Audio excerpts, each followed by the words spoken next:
गिबियाव बयनिसिमबो खुलुमनायखौ हरग्रोबाय। दिनै 20 फेब्रुआरि 2023 BN बड' निउसआव बयखौबो बरायबाय। चेनेलाव गोदानब्ला अन्नानै चेनेलखौ साबस्क्राइब खालामनानै हो। दानिया फैदो दिनैनि खौराङाव। गिबि मुलुग दावहानि सिगां बानायनाय मटर साइकेलखौ 7.7 कौटि राङाव फानदों। गिबि मुलुग दावहानि सिगां बानायनाय एबा 115 बोसोरनि हार्ले डेभिडसन मटर साइकेलखौ लास भेगासनि मेकाम निलामाव गासै 7.7 कौटि राङाव फाननो हाबाय। बे मटर साइकेलखौ थांनाय 1908 मायथाइयाव हार्ले डेभिडसनआ बानायफुंदोंमोन आरो बे मटर साइकेलखौ जोथोनै लाखिना दोननानै दायो बेखौ कौटि रां बेसेनाव फाननो हाबाय।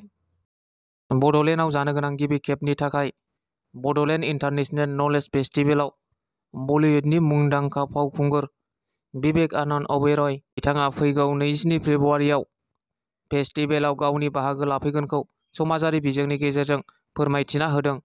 लोगोसे बे हाबाफारियाव गावखौ बाहागो लानो खाबु होनायनि थाखाय आथिखाल बिटिआरनि गाहाय मावफुं सोद्रोमा प्रमद बर' बिथांनिसिमबो साबायखर बावहरदों।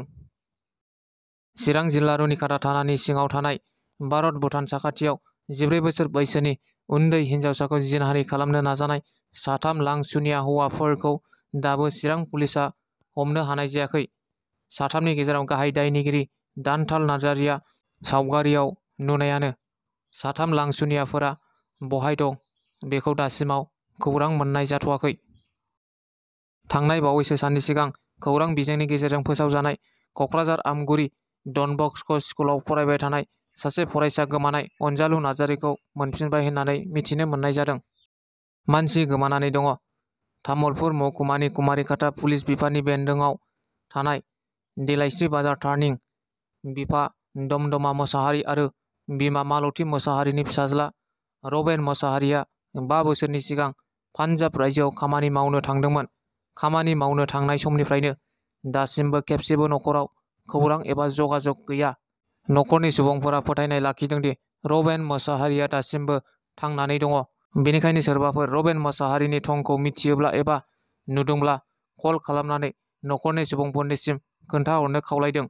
कन्टेक्ट नाम्बार 6000856827 आरो गुबुन मोनसेबाव 9101927692।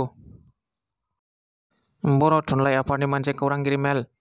फैगौ 23 फेब्रुआरिनिफ्राय 26 फेब्रुआरिसिम क'क्राझार जिल्लानि सिङाव थानाय पाटगावनि रानि खालायस्रि फोथाराव खुंजानो गोनां बर' थुनलाइ आफादनि 62थि बोसोरसालिया जथुम्माखौ लानानैनो मैया क'क्राझाराव थानाय बर' थुनलाइ आफादनि मावख'आव मोनसे गोनांथार मेल लानाय जायो। मिथिनाय बादिब्ला फैगौ 62थि बोसोरसालिया जथुम्मानि साखाफारानि बाथ्राखौ लानानैनो बे सावरायनायखौ लानाय जादों।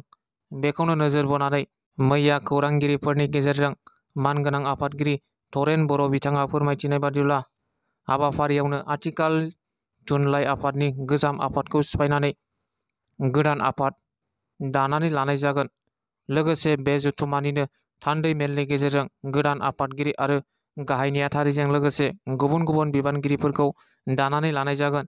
जेराव बे थान्दै मेलाव गुबुन गुबुन जिल्ला आरो रायजोनि बर' थुनलाइ आफादजों लोगोसे बर'नि गोबां माहारियारि आफादफोराबो बाहागो लागोन होननाबो फोरमायथिबावो। आरो बे थान्दै मेलनि गेजेरजोंनो बर'नि गोबां जेंनाफोरखौ सुस्रांलांनांगौनि थाखाय थांखि दैखांनानै लानाय जागोन होननाबो बर' थुनलाइ आफादनि आफादगिरि मानगोनां धरेन बर'आ खौरांगिरिफोरनि सिगाङाव फोरमायथिनानै होयो। मैया चिराङाव आयेन बेरेखायै लाबोनाय दंफांखौ रुनिखाता रेन्जनि सिङाव गोबां बिबांनि दंफांफोरखौ हमनो हायो।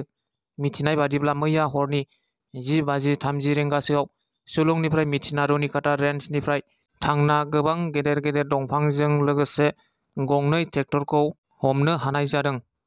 लोगोसे हाग्रा बिफाननि मावसुमाफोरा फोरमायथिनाय बादिब्ला गासै 5-6 लाख रांसोनि जागोन होननाबो फोरमायथिबावो।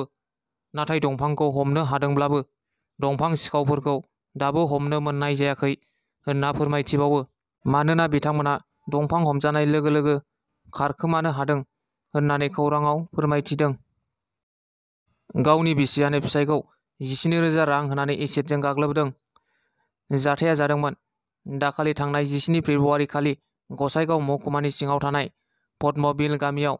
बेबादिनो मैया पुलिसनि गोख्रों संदाननायाव मैया फुङाव दायनिगिरिखौ हमनो हायो, जेराव दायनिगिरिखौ गसाइगाव महकुमानिनो 1 नं हावरियापेट गामिनि उस्मान आली होननानै सिनायथिनाय जादों।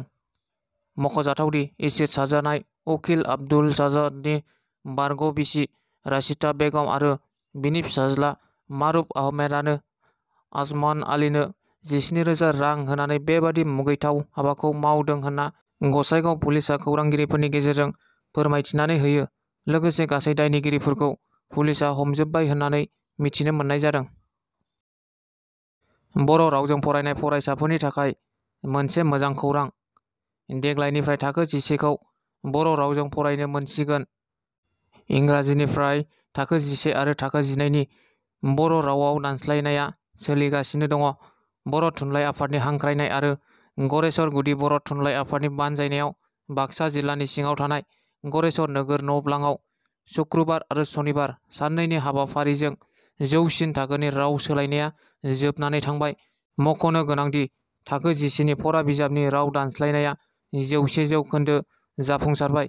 राव दानस्लाय आफादनि फोरमायथिनाय बादिब्ला देग्लायनिफ्रायनो थाखो 11 आव बर' रावजों फरायसा फरायसुलिफ्रा फरायनो मोनसिगोन होनना फोरमायथिदों।